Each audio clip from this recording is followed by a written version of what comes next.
Welcome to Business is Good. I'm Chris Cooper, and today I'm going to tell you the 5 levels of influence. This is important because as leaders, influence is everything, and our ability to build influence ultimately determines the success of our leadership in whatever practice we're trying to help people with, whether that's our mentorship practice, our business itself, our family life, or even our communities. Influence is everything to leadership.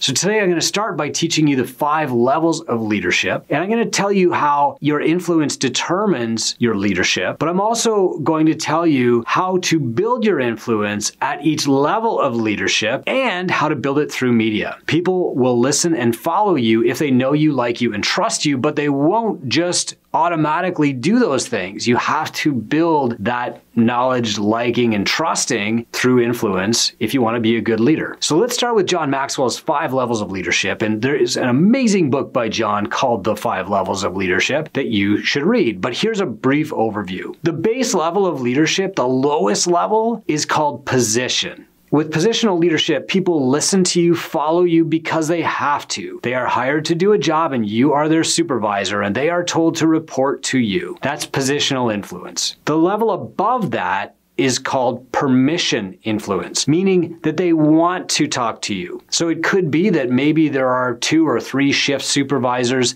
at Walmart, but everybody comes to you because you're the nicest, or you're the most helpful, or you're the one with the most experience, or who's been there the longest, or you're the one who always has the answers. In other words, you have influence because they want to talk to you over the other leaders. The level above that is called production influence. At this level, you have leadership because you have proven that you can get the company results. So for example, you might have started as a salesperson, but now you're the sales manager because you have a proven track record in sales. You're really, really good at it. And so this might be a positional level. It very well could be. It could be less formal, where the company is saying you are going to mentor the rest of the sales force and help them get better at their job. So that's the production level of leadership, and that's level 3. The next level is called people development, and this is where people follow you because of the results that you're able to get for them. This is really where a lot of mentorship practices come into play, because people look at you and they think, okay, I want to grow my business by a measurable amount. So you're able to grow their business by 3 or 4x. You know, at Two Brain, our current ROI in our growth phase program is 11x. That means that for every dollar somebody invests in our growth phase program, they get $11 back. And that is called people development leadership. The 4th level of leadership, where we have a lot of influence because now my clients and people who aren't yet my clients know that I can get them results. So it's more than just being able to get results for the company. It's also about being able to get results for the individual. If you're working in a corporate structure,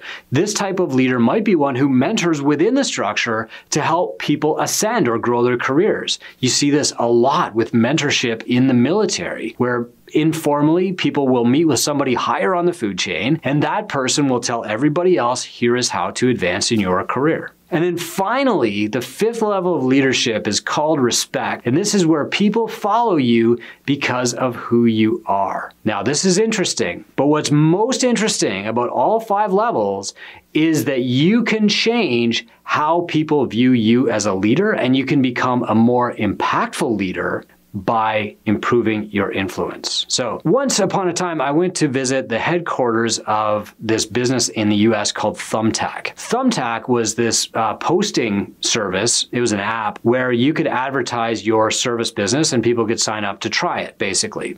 And Thumbtack exploded in popularity from about 5 staff to 50 to 500. They went from 50 to 500 in just over a year. And what was happening was that the original people who were hired at Thumbtack did what the owners and leaders said because they had to. They were hired to do that.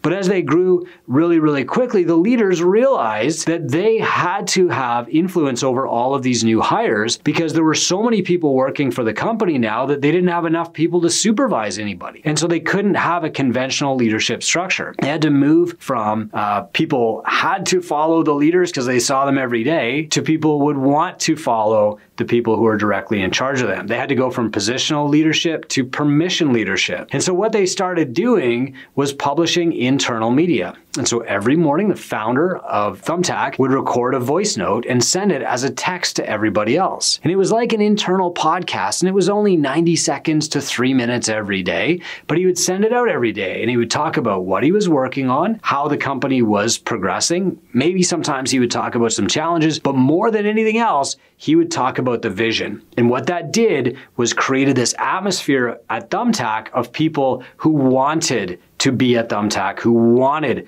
Thumbtack to reach their mission, who wanted Thumbtack to succeed. And so he moved from positional leadership to permission leadership. People wanted him to influence them, all right? The next level in my company was moving from production, getting results for people within the ecosystem, to people development, helping people, improving that we could get results for everybody in our ecosystem of fitness business owners. And so we started by producing this guide called the State of the Industry Guide. I've actually got a copy right here. Back around 2018, I guess, I was meeting with this business called CrossFit down in Santa Cruz, and they were asking how they could help all of their CrossFit gyms around the world grow faster. And they had, at that time, about 15,000 gyms. But they were a licensing company. They didn't give any business mentorship or guidance or franchising rights. All they did was say, you pay us and you can use our name. So they really didn't want to get prescriptive because they didn't want to bear any risk that the affiliates would take their advice and then fail anyway. So what they did was they asked me, like, what can we do to help without crossing the line and giving our affiliates entrepreneurial freedom? And I said, all you have to do is collect real data from all the affiliates, put it together, and publish it. And then that will give us tools and knowledge on which to base decisions. We're still entrepreneurial. We can make our own decisions in our own gyms, but we'll be doing that from the truth. Instead of just listening to people who say they're doing well or they're trying to sell us something, we can actually make our own decisions based on data. And CrossFit at the time said, that sounds like a great idea, but we're never going to do it, verbatim. So I left that meeting and I was really frustrated, and I thought, man, why'd they ask me the question if they're not going to do it? And eventually what I realized was they were telling me exactly what I had to do, whether they meant to or not. I knew that if anybody was going to produce this data, it had to be me. I had the resources to do it. I had the audience to do it. I had the trust of the audience to do it. I had the influence, and so I could put this together. And so what we started doing was producing this guide, and it takes us months and months of work every year. It probably costs me about $250,000 every time we put one together. We have to work hard to forge and strengthen relationships with other people who have data to make this more valuable, but it gets more valuable every year. And so when we started publishing this, we started giving people those metrics to say, here is how I'm doing compared to everybody else. Here's how the average gym is doing in our industry. Here's what people are paying their staff, and here's how much the average gym owner is earning. And what that gave us was a foundation of trust where now if we talked about our other metrics or how well our clients were doing, we had the influence where people believed it. And people should be skeptical in my industry in fitness, just as they should be skeptical in business coaching. But if you have that knowledge and then you can turn around and point to results, you build influence. And so the fourth level of people development is you being able to show people, here's what we can do for you. After we published the State of the Industry, we started tracking our own clients' results and publishing those. And so every month we publish a leaderboard, and guess what? We show off how we're doing compared to the average in the industry. So now we can say, here are the top 10 gyms in the world at how many members they have, or how much revenue they're doing, or how much the owner is taking home, or what the average client value is, or for retention. And we can publish these leaderboards every single month, and we can compare them to the norm because we have this data. We're able to prove that we can get results, and so we can now show people, here's how we can help you. That's a fourth level of influence, but it's not the fifth level of influence. The fifth level of influence, again, is people letting you lead them because of who you are. That is a massive, hard leap, and I think I resisted that leap and focused on level 4 for the longest time, because level 4, while it was hard, the hard part was just work and smarts, and I knew that we could do that. The hard part was investment, and I knew that I had the money to do that. The hard part about level 5 is it is very, very tough and to build renown. for people to understand who you are. You have to be transparent. You have to share what you're doing. You have to kind of feel like you're bragging, but you also have to be willing to admit the really embarrassing stuff. People really have to know you before they can really like you. And so what happened recently was we got to put this to the test. We got attacked by a couple of critics who said, what Two Brain is telling you is wrong. Go back to this thing that we thought worked in 2005. And of course we had proven didn't work. And so they would get up on stage and say stuff like, if you disagree with me, I am willing to fight you over this. I'm not kidding. But what happened was really interesting. And we were doing this seminar in Berlin a few weeks ago, and one of these speakers got up on stage and he was like, this is all wrong. This is backward. I'm so passionate about this. Hopefully they don't drag me out and beat me up in the alley for saying this, but you get it. He went on and on about how wrong Two Brain was, even though we were a sponsor of the event. But something really interesting happened, and that is as soon as he left the stage, they took a coffee break and 30 people from the audience of 100 walked over to talk to the Two Brain mentors and get their opinion. And this, for me, is a glimpse at level 5 influence, where people know you enough to question your critics, to walk over and ask you, is that true? Or to say, maybe I'm not getting the full picture here. Respect is all about people not always believing the negative stuff they hear about you, or being willing to hear your side of things before they make a decision. When they're deciding who they want to follow, maybe they have seen that you've made mistakes in the past. Maybe they see some bruises or some bumps, and they're willing to respect you even more because of it. Now, the type of media that you need to ascend to level 5 influence is different. The type of media that you need to ascend to getting people results or producing for the industry at large, that's hard. You have to publish media consistently, like daily.